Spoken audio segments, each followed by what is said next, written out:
Good evening, everybody. Welcome to another show of the Mindful Elevation Caribbean. This is our fourth series, all things women related. And tonight we're going to have a conversation with another interesting woman where we are going to be talking about her personal life and what she learned out of it and how she made use of her experience to now help others. We are all about changing your stress, your anger, and whichever situation you are in that you do not want to be in, and turn it into power and purpose. To share different topics with you that we find interesting for you to hear, learn, and also share with others. And we understand that sometimes there are topics that you do not want to talk about or share your experience, but we believe in at least putting it out there for you or open the communication for you to at least have a way of start to think about whatever is going on. So before we start with our conversation, I would like to remind and inform you that this Wednesday, August the 31st, 2022, on Unity and Solidarity TV at 6:30 p.m., our host, Bakari, will have another interesting talk with this time Miss Soshina Stevens, where they were going to talk about her trip to Africa. So for you to follow that, you can go on the Facebook page, Bakari Makaro. So, without any further ado, our guest for tonight is going to be Miss Michele Riechman. So, welcome, Michelle. How are you doing? Good. I'm doing great. How are you? I am good. I'm good. It's a little Good. bit rainy today by us outside here, but I'm good. Happy for the rain. Yeah. How is it by you? It is sunny today. It's like 95, so it's a little hot, but not too bad. Nice, Yeah. nice. So, let me start with you telling us a little bit about yourself. Yeah. So I have my degree in physical therapy, and I did work as a physical therapist some, but I married a man that's in the military. So right as soon as I graduated college, literally a couple weeks later, we got married and sort of started our military life together. I currently work as a personal trainer and a health coach and a yoga teacher on the line. And I have four kids from 5, 10, 11, and 15. Nice. So four children, if I counted them correctly. Yes, four. Nice, nice. Yeah. And how that is going? It is going good. So we have homeschooled for 6 years, but this is the first year we put the three youngest into school. So, and they are doing well so far. So, yeah. Okay, nice. And then how that change was for them as well, from being homeschooled to having to go to a school building kind of thing. Yeah, they have adapted well. So especially the two are in fifth and sixth grade, so they pretty much have been homeschooled the whole time. But Mm-hmm. academically, they're doing well, and socially, they are. They just don't like the day is longer. You know, homeschool our day was shorter; you could get it in. Um, but otherwise, they're doing well. So Okay. yeah, That's good to hear. Yes, I yeah. always was kind of like wondering how the homeschooling does go and everything. So it's good to hear somebody, even if it's not face to face, but kind of like face to face hearing about homeschooling. Yeah. Yeah, and my oldest, she's 15, so she's in high school and we're still homeschooling her. So there's really Okay. like so much out there and so many resources that it's not easy, but it's definitely doable. Yes. Yeah. Mm-hmm. And you did mention that you are married, and Yeah. then you're married to a military. Yep. How is that how to say it, how is it living with a military, because the idea or the visual that we have is that the military often have to go and um do camps, do Yeah. training, maybe even fight in a war. So how is it to be married to one? Yeah. So my husband, he was active duty Air Force for 8 years and he's a reservist now. So it does depend like what branch of the military, like how much they're gone. The Mm-hmm. Air Force is probably a little bit nicer than like the Army or the military for that kind of stuff. But yeah, as I said before, we got married and literally the next day we had to go down to Alabama because he had training and then we moved. So it's always a lot of waiting and like you're just in this stalling period. Um, but it's been a good adventure and we've got to go to different places. We've got to meet a lot of nice people and make friends along the way. And it's probably really pushed me out of my comfort zone. I'm a pretty strong introvert. So it's probably made me when we move somewhere, like I know I need to meet people. Like, so it's definitely pushed me out of my comfort zone and made me meet people and be more social than I would if I just lived somewhere and I had my few friends and I was good. Um, so yeah, it's been a good experience. And currently now he is looking at a job that's like 24 hours away where he would go back active in the Okay. reserves. But we're just like in Mm-hmm. this holding period because we don't know if he's going to get the job. We don't know if we're going to move. So it's just like a lot of uncertainty and just like waiting in that. Okay. Yeah, yeah. Yeah.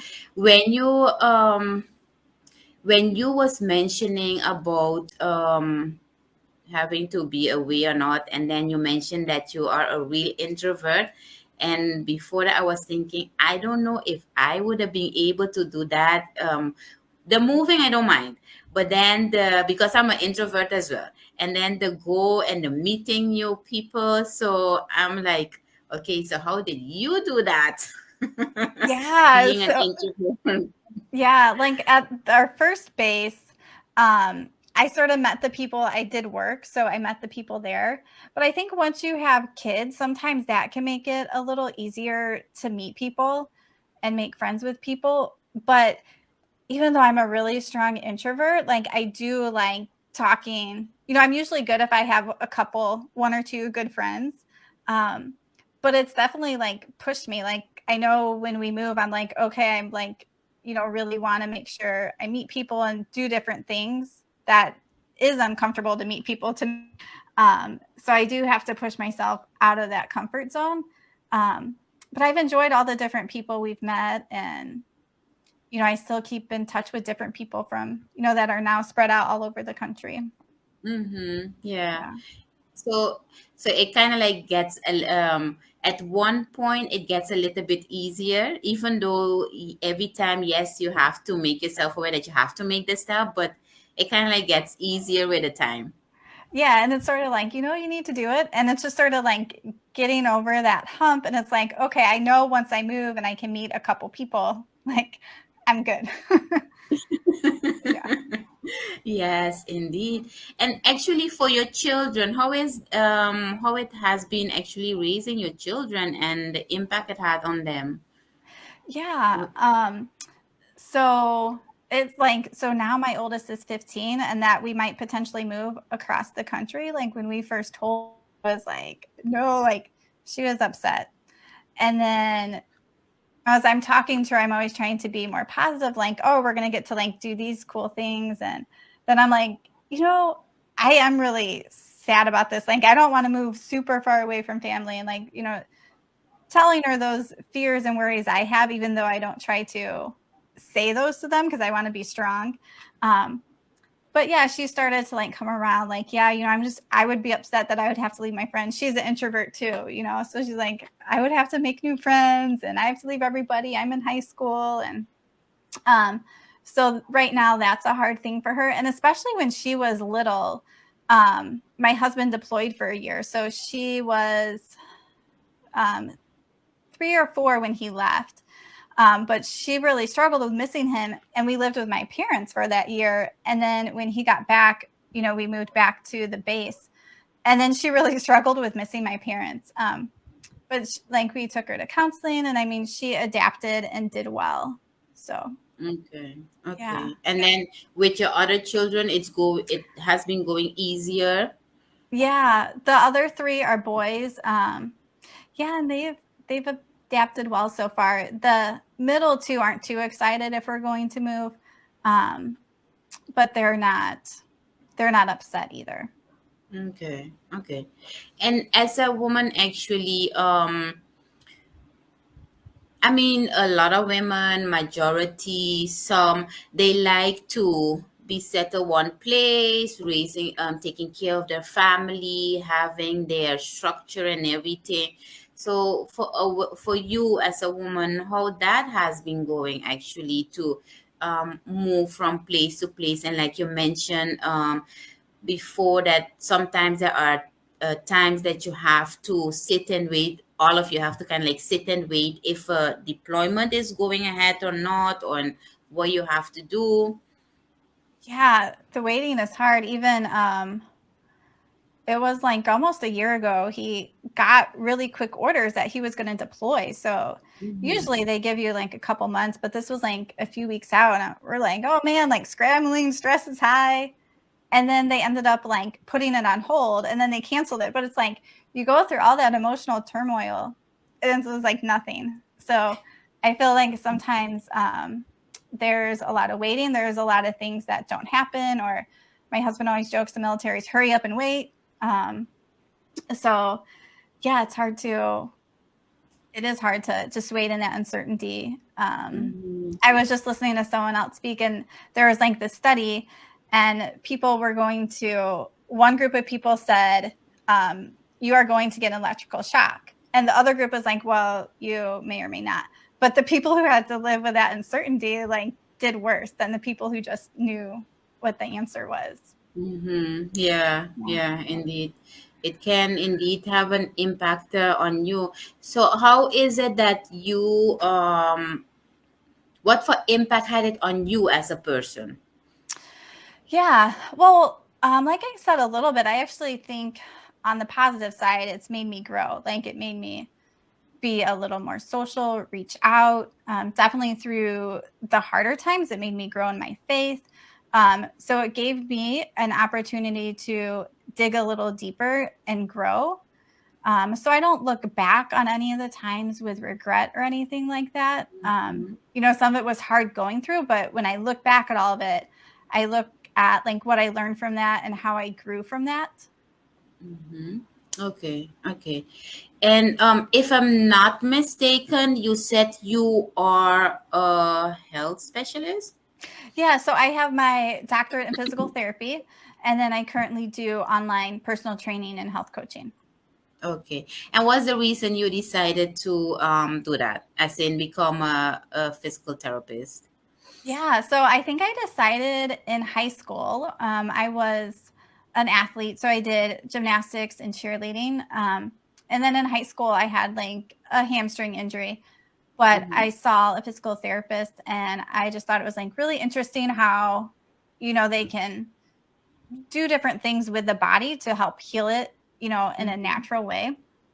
Um, so I did some job shadowing, and that's what I went off to school and went right into the program, and did that. And then even while I was in college, I did some personal training. So health and wellness have just always sort of been a passion of mine. So even though as I did some of the physical therapy, I was still doing some of the more health promotion type stuff. Mm-hmm. Okay, okay. And how, because you are a physical therapist and you help others with feeling well about themselves if they have an injury, you just try to help them, and you are a personal trainer as well. Now with you having to kind of like move from place to place, and sometimes also the uncertainty in between, how did that have an impact on you for your own physical health, or for you yourself doing the exercises that maybe normally you would be doing? Yeah, that probably so all that probably like led me towards learning yoga. Um, so over 10 years ago, I like got a certification, and the military had offered like these programs for spouses to get some training. So Mm-hmm. I did that. So because I think yoga is such a great way to exercise, but also to relieve stress. So that was something I've gone in phases with over the years, but I've always like come back to as a great Mm-hmm. way um, to exercise. And really, just with having kids has really made taking care of myself harder. So, especially after I had my third kid, my youngest two were only 18 months apart. I really struggled after there, and I started just gaining a little weight, not really taking care of myself. And I just needed something easy. So I just kept it simple. I started with like 10-minute workouts. With my nutrition, I just worked on one or two things. I didn't follow a diet or do anything extreme, but just knowing that I could make little tweaks. Um, Mm-hmm. and then I just started to feel better. The weight started to come off. I started to get more in shape. But the whole time I kept it really simple and really quick. So I don't Mm-hmm. ever typically work out more than 30 minutes. Um, yeah, so I think just keeping it simple, doing small habits, and just sort of dropping that like all or nothing mindset. So either where, you're like all in, you think you have to do something extreme, or like if something goes up, you're like all out. So just, coming to that middle ground and keeping it um, really simple. Mm-hmm. Mhm. And then how, if we have to be talking concrete, how can you figure out somebody that maybe might not at all not be motivated to even start doing some movement? What concrete can they do to say, for example, okay, in the afternoon I'm going to do it, or in the evening during Yeah. lunchtime? Yeah, I think the first thing is like, especially when it comes to exercise, there's like this hump that you got to get over. Like, it just sounds dreadful to work out. It just sounds dreadful to get up and do anything.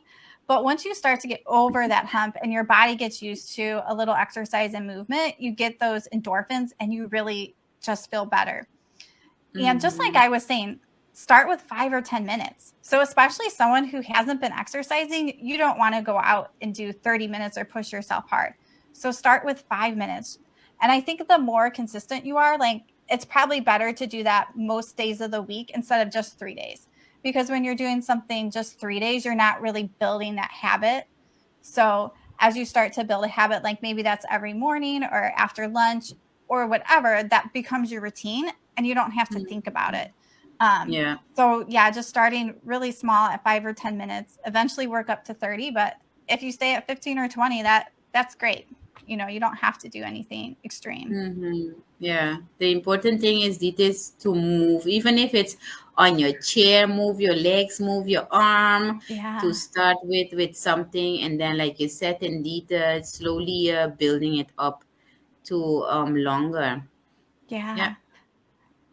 And then the eating, how can we um put a little bit more emphasis on that to eat better for our, let me call it, body type? Yeah. So again, starting simple. So with a lot of clients, we'll typically work with habits. So we'll only do one or two habits at a time because if you do too much, you're not going to be able to stick with it. So I'm all about people creating sustainable, healthy changes. So you're not going to see this dramatic change. You want to change things just a little at a time so it becomes a habit. Then you change a little bit more till you get where you are. So with some people, you can think about putting something in. So maybe you know that you need to eat more vegetables. So maybe you're going to start with them and eat 2 vegetables a day and you can work up. So wherever you are, you can just have that simple habit that you're going to do that or add that to your diet. Or maybe you need to get more protein. So you're going to have a protein at every meal. And you can also think about taking away. So notice what feels better to you. Does it feel better to just add something or to take something away? So maybe you know that you have, you know, a, a pop or soda, a sugary drink every day. So maybe you're going to cut it in half or cut it out. So again, it's just keeping things small and simple and not doing it extreme. So it's a little bit easier for your body to adjust because when Mm-hmm. you adjust, so if you go from not doing anything, eating real and healthy, to doing a lot of exercise and really dropping your calories, your metabolism is going to slow down. Your body is going to be in shock. So your body will actually do better if you sort of take those small steps and adjust. So it gives your time, your hormones, and everything in your body a chance to work and adjust to what you're Mm-hmm. changing. Yeah. What can we do, for example, if, because here on the island, for example, fruits and vegetables are very expensive. So, what can you do if, for example, on average, you're not able to get fruits and vegetables in because you Okay. can't afford it, for example? Yeah. And is that for like frozen vegetables too, or just fresh? Normally frozen, yeah, it's more for the fresh vegetables. And then, yeah, we also have the frozen ones. Um, how you call it? Even though the general idea is that the fresh ones are kind of like better than the frozen ones. So Okay. yeah. Yeah. I mean, I would think frozen is typically a good backup and just a little like frozen vegetables are usually frozen right when they're picked, so they're have a lot of nutrients in them versus canned vegetables are gonna they're gonna lose a lot of their nutrients. Um, but if you can't, obviously, you get a lot of different plant chemicals besides vitamin and minerals. There's just a lot of stuff in fruits and vegetables you can't get elsewhere. But then you can sort of go on to like whole grains and beans and legumes and those other natural plant based things. So those can be a good way, but they're not quite a substitute for getting vegetables. And it could be, I don't know how it is there, but picking, what's in season. So you might have to vary, like if it comes in season and it's a little cheaper on some of the stuff, that could be something to look at too. Yeah. Mm-hmm. Over here, there's not always a difference, but yeah, there is still a small difference when it comes to seasoned fruits or veggies. Hmm. So indeed, that yeah, most of the time, that's indeed how you have to do it, to look at a season and what is kind of like cheaper at that time to be Yeah. able to get the nutrients in that you need, because Yeah. it's not easy. At least in the bigger countries, you have a little bit more variety, and even when it comes to the frozen ones, you have a lot more variety. But then here, it feels like the frozen ones that we're getting are tasteless, and Mm. it feels like they extracted all the nutrients and everything out of it. So. Yeah. Yeah. I don't know, but typically the frozen stuff does retain their nutrients. But yeah, you could try like stir fries or soups where there's other flavors in it. But yeah. Mm-hmm. Yeah.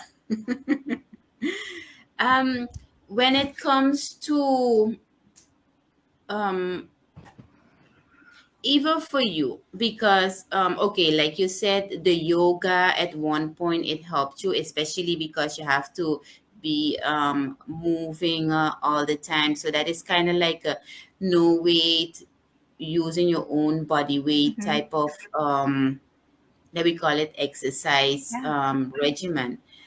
Um, for like over here, you often hear about yoga. You really have to be somebody that had been abroad or has a little bit more is a little bit more open-minded when it comes to those type of things for you to be trying out the yoga, because otherwise, to say it in a nice way, yoga is not good to do on the islands in Okay. the sense of how people think about yoga. So it's kind of like a real challenge, because I just do it as well. And it's sometimes a challenge to explain to people what the benefits are for yoga, or even for them to realize and understand it. If you have clients like that, how do you actually work with them? Let's say you have maybe another mom that has to be moving as well because of work circumstances, for example. How do you go about that? Yeah. So when I work with clients privately, I give them a choice. So I typically encourage like just more walking and movement, but then they can choose between yoga. Usually most people do core work and then strength training. So some people don't do yoga. Most people will add it in once or twice a week. Um, so it's really up to them. But yeah, and I think with yoga, I don't know if this is what you're getting at, but like, some people, there's a lot of different types of yoga, and there's some that incorporate more like Eastern spirituality and some that don't. So the yoga that I do doesn't have any of that. And I actually do some that's like a Christian yoga, and I'll incorporate scripture. So there's lots of different yoga out there and different ways to do it. So it just Mm-hmm. depends on what people want and who you follow, or what teacher you want, or what you connect to when it comes with yoga. Because there's yoga that you can do that's more power yoga and you're strengthening. And then there's yoga that's more meant for relaxation. Mm-hmm. Um, so there's lots of variety when you say yoga, because it can really mean so many different types of things and so many different types of styles. Yeah. Mm-hmm. Exactly. And then how you can build a routine when you don't like to exercise? Yeah, again, I think it's just getting over that hump and starting small. And I Mm-hmm. think, staying with it more, a really small chunk, if it's just 5 or 10 minutes, but sort of staying with it Mm-hmm. every day. And I also think adding in a social component. So whether Mm-hmm. that is doing it with a friend, or maybe you're like messaging a friend when you're working out, having that accountability, or you're working with a coach or a trainer or whatever it is, having that extra accountability, support, or social aspect can make a difference for some people.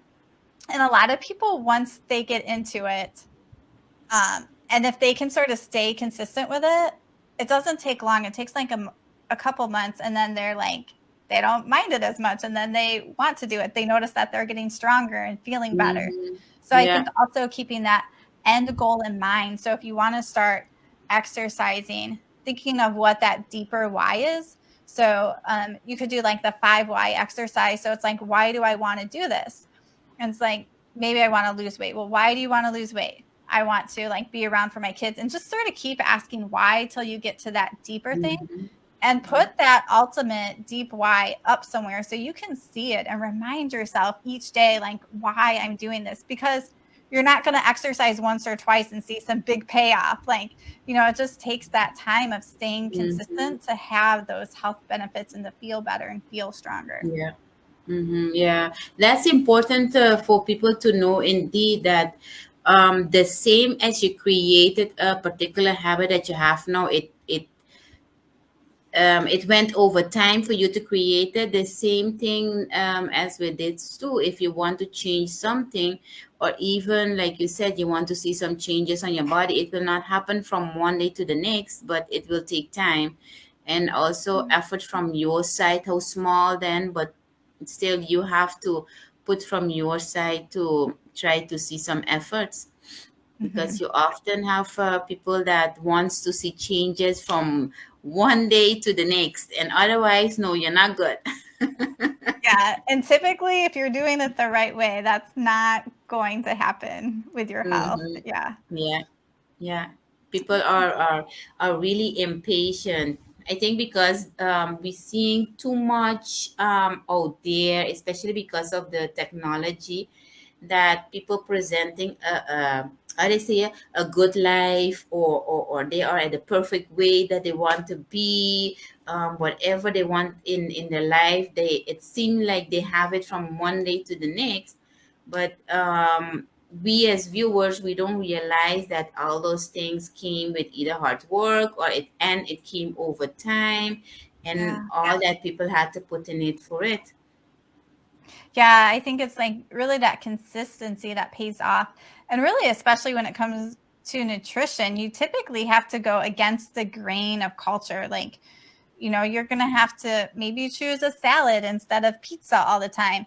So you're going to have to go against that grain. And depending who your friends are and who you're around and what they're eating, that could be easier or harder.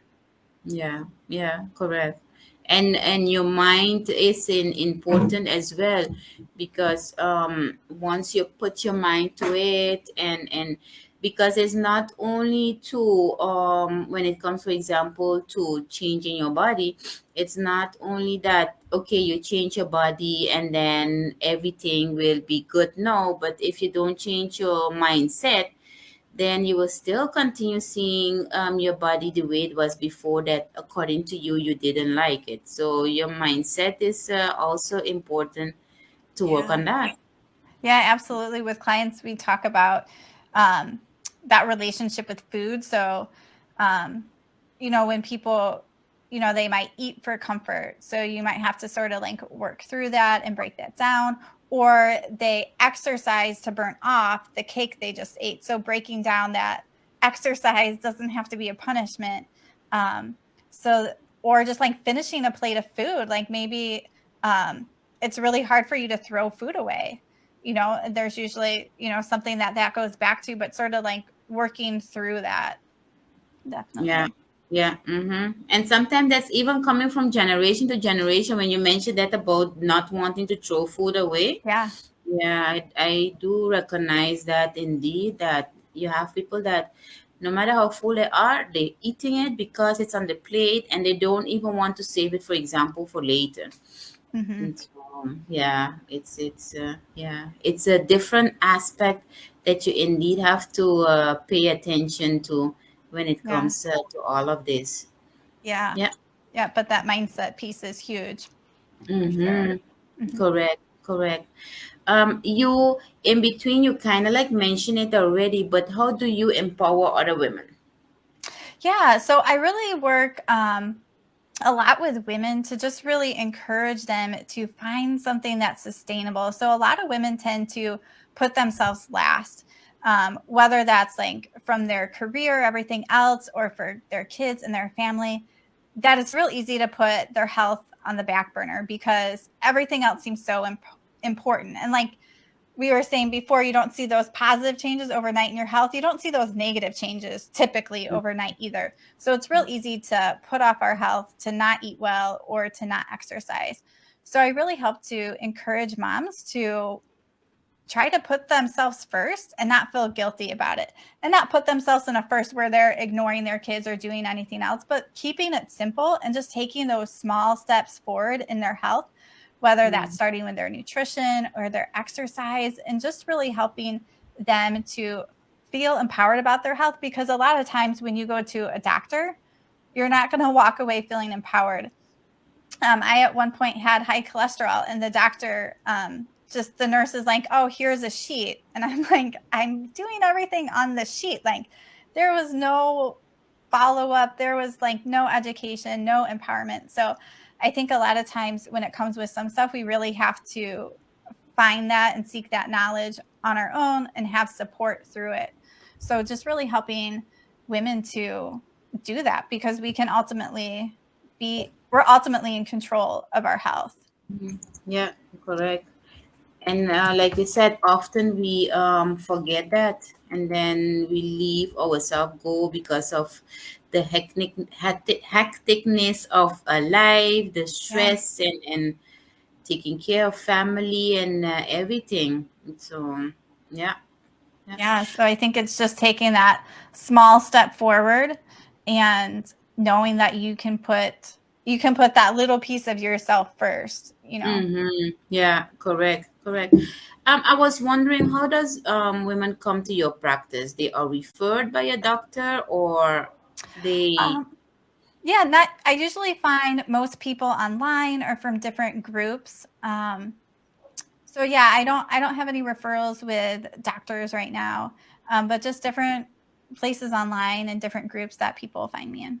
Mm-hmm. Yeah. And then um once they contact you, how, because you said you do it virtually as well, right? Yep. So then as a physical therapist, how does that work actually to do it virtually?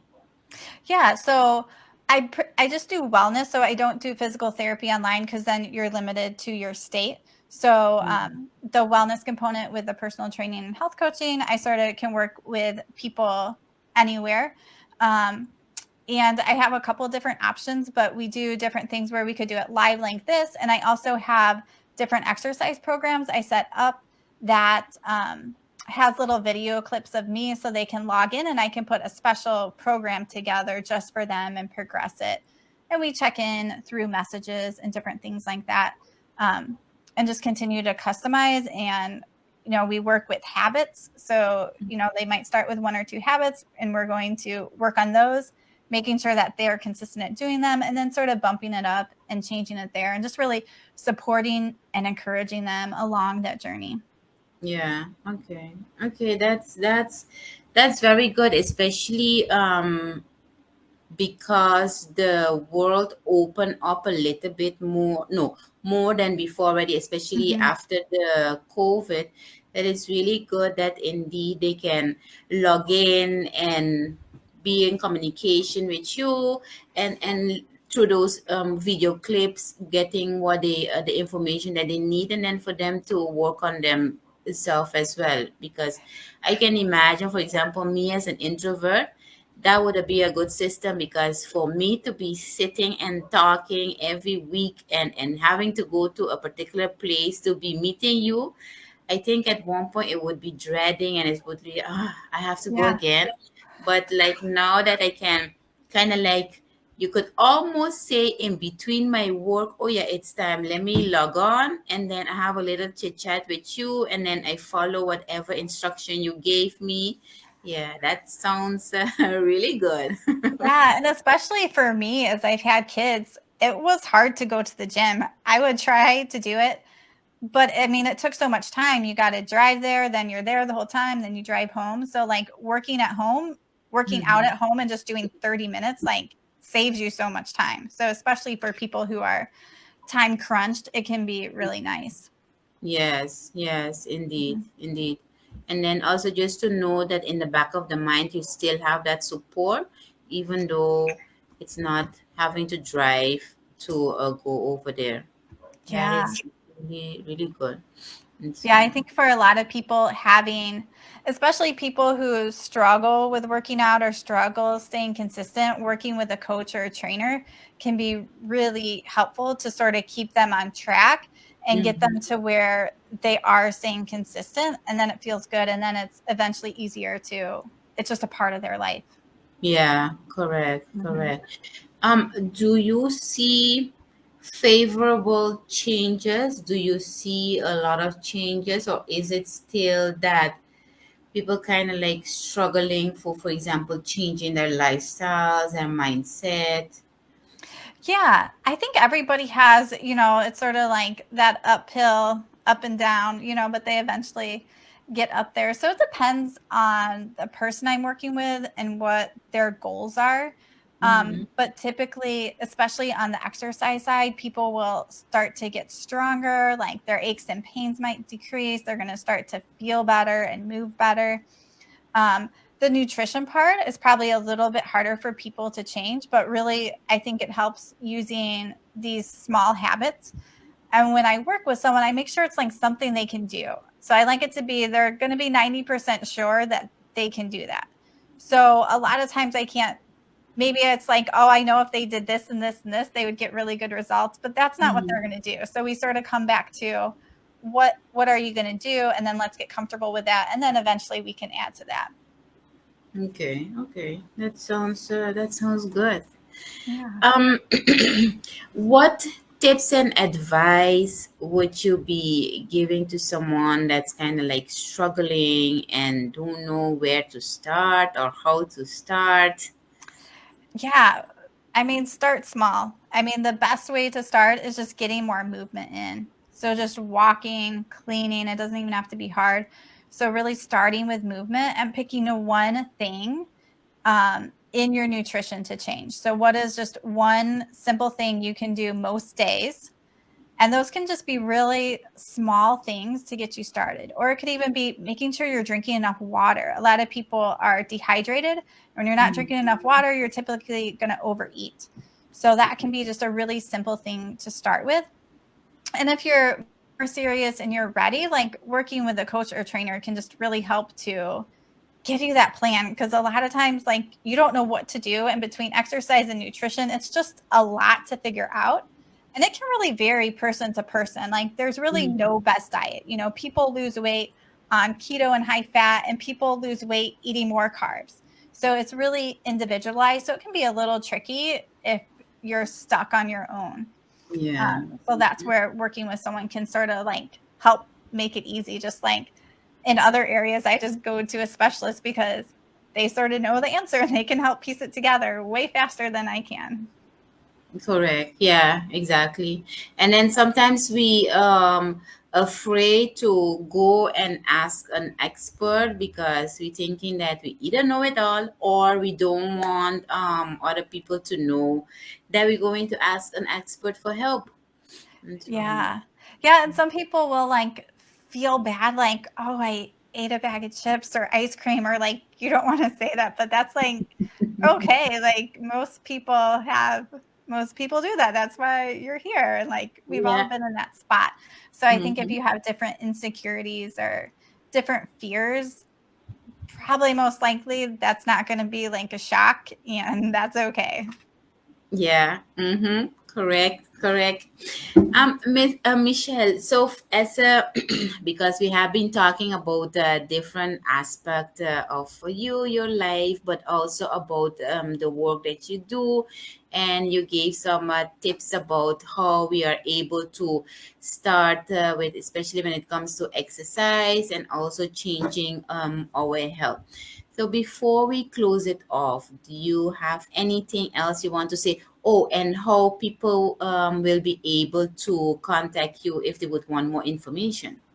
Yeah, so I'll give you my website, and I have a freebie page on there, so there's a lot of good resources. So there's a 5-day exercise challenge that's just 15 Mhm. minutes a day. I have how to plan your meals for a whole month in under 30 minutes. So those can be some great ways to just get started and sort of take Mhm. that next step. So deciding, picking just one thing and deciding what that next step is for you. And then on the website, you can always set up a free call with me so we can just chat and talk and see where you are and what you're struggling with. Okay, okay, that sounds good. So when you send me the website, then I will post it so indeed everybody can see what the website is and then go and check it out. Yeah, that sounds great. Okay, okay.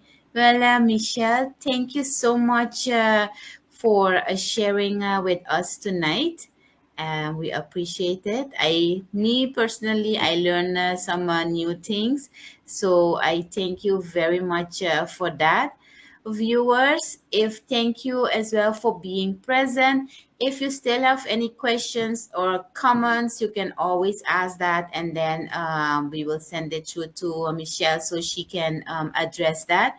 And then, so we saw her website. We will post it as well. So if you're interested, so you can go on our website and get the freebie that she mentioned about the 5-day exercise and also how to prepare meal plans for a Mhm. month so that you can get.